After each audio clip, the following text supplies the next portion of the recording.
Bé, moltes gràcies. Avui és una d'aquelles vegades que tenir tanta gent a l'equip anima per als premis. Volia primer de tot agrair a tots els organitzadors de l'AIGEC. És increïble no només el premi, sinó com l'heu entregat. És una cosa que no oblidarem segur. Vull felicitar també a la resta de finalistes. Teniu uns projectes genials. La veritat és que aquestes setmanes a l'oficina pensàvem ostres, quins projectes més xulos i ens feia molta il·lusió estar amb vosaltres.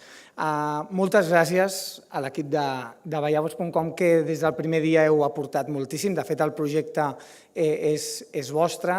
Moltes vegades dieu, estic molt content de formar part d'aquest projecte. La veritat és que el projecte, jo personalment estic molt content i em sento molt honrat d'haver creuat amb vosaltres aquest camí. Sempre diem que no sabem on acabarem, però segur que ens ho passem molt bé pel camí. Amb tot això, vull aprofitar, és la primera vegada que tinc tantes autoritats escoltant-me, tants presidents, l'únic president que m'escolta és el de la comunitat i com podeu imaginar-vos no té tanta força. Em sento molt identificat a vegades amb el propi govern perquè penso, els emprenedors no tenim pasta, però ells tampoc. I aleshores penso, i això com ho fem els emprenedors? I realment els emprenedors sense pasta hem d'anar avançant, hem d'anar inventant, hem d'anar creant, hem de sobreviure.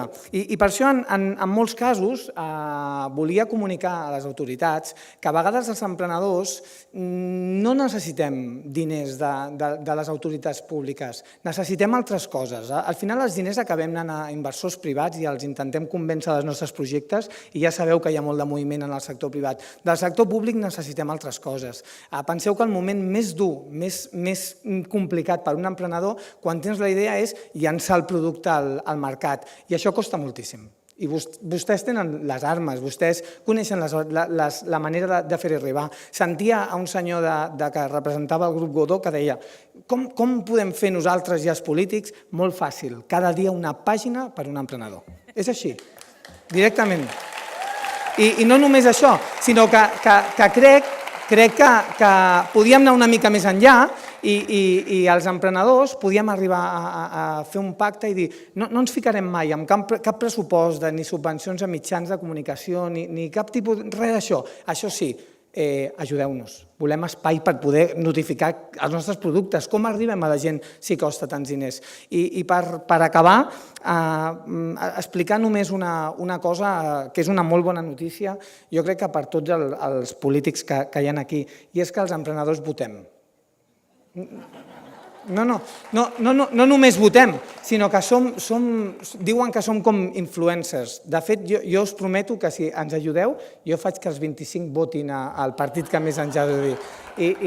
I per això us diria, hi ha un concepte a l'emprenedoria, i amb això acabaré, que és el lifetime value. El lifetime value és la quantitat de diners que es deixa un client teu durant tot el cicle de vida. Doncs imagineu-vos amb els joves que som els emprenedors, el cicle de vida que tenim, i si una de les KPIs de negocis que tenen els polítics són els vots, teniu molt per guanyar, però ens heu d'ajudar. Volem aixecar el país i necessitem la vostra ajuda. Moltes gràcies.